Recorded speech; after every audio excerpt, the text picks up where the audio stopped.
Pushpa mania ప్రపంచమంతా పాకేస్తోంది. ఎక్కడ చూసినా పుష్ప గురించే మాట్లాడుకుంటున్నారు.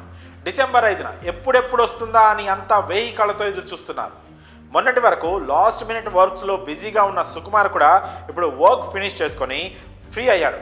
ఇప్పుడు ఫోకస్ అంతా కూడా ప్రమోషన్స్ మీదే పెట్టారు టీం సభ్యులు. ప్రెస్ మీట్స్, ప్రీ రిలీజ్ ఈవెంట్స్కి భారీ రెస్పాన్స్ లభిస్తోంది. ఆల్రెడీ పాట్నా, చెన్నై, కొచ్చిలో ఈవెంట్స్ కంప్లీట్ చేసుకున్నారు పుష్ప అండ్ టీం. ఇతర రాష్ట్రాలను పబ్లిసిటీతో ఒక ఊపు ఊపేస్తున్న పుష్పరాజ్ ఎప్పుడెప్పుడు తెలుగు రాష్ట్రాల్లో అడుగు పెడతాడా అని ఫ్యాన్స్ అంతా ఎదురుచూస్తున్నారు. మేకర్స్ కూడా తెలుగు రాష్ట్రంలో ప్రమోషన్స్ కోసం భారీ ఎత్తున ప్లాన్ చేస్తున్నట్లు సమాచారం. ఈ క్రమంలోనే కొన్ని రోజుల క్రితం పుష్ప 2 ప్రీ రిలీజ్ ఈవెంట్ను నవంబర్ 30న చిత్తూరులో ప్లాన్ చేసినట్లు టాక్ వినిపించింది. కానీ తాజా సమాచారం ప్రకారం అక్కడ ఈవెంట్ క్యాన్సిల్ అయినట్లు తెలుస్తోంది.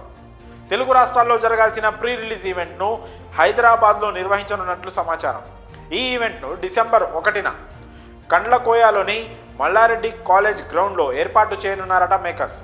శ్రేయస్ మీడియా దీనిని ఆర్గనైజ్ చేస్తున్నట్లు తెలుస్తోంది. సుమారు 5 లక్షల మంది ఈ ఈవెంట్కు అటెండ్ అవుతారని అంచనా.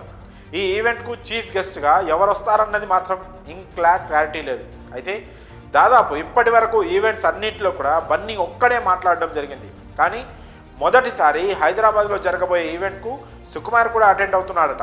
మొన్నటి వరకు అంటే సుకుమార్ షూటింగ్ పనుల్లో బిజీగా ఉన్నాడు. కానీ ఇప్పుడు సెన్సార్ కూడా కంప్లీట్ అయింది కాబట్టి ఈ ఈవెంట్కు ఖచ్చితంగా అటెండ్ అవుతాడని ఇండస్ట్రీ వర్గాల్లో టాక్ నడుస్తోంది. సుకుమార్ మాట్లాడితే ఎప్పుడెప్పుడు విందామని ఫ్యాన్స్ అంతా కూడా ఎదురు చూస్తున్నారు. నిజానికి ఒక సినిమా గురించి దర్శకుడికి తెలిసినంతగా ఇంకెవ్వరికీ తెలియదు కదా. మిగిలిన వారు సినిమాలో ఎంత ఇన్వాల్వ్ అయినా కూడా మొదటి నుంచి చివరి వరకు అందులో లోటుపాట్లు తెలిసేది ఒక్క దర్శకుడికి మాత్రమే. సో సినిమా గురించి సుకుమార్ ఏం చెప్తాడని అంత ఈగర్గా వెయిట్ చేస్తున్నారు. అందులోనూ సుక్కు మాటలు ప్రేక్షకుల్లో చాలా ఇంపాక్ట్ను క్రియేట్ చేస్తూ ఉంటాయి.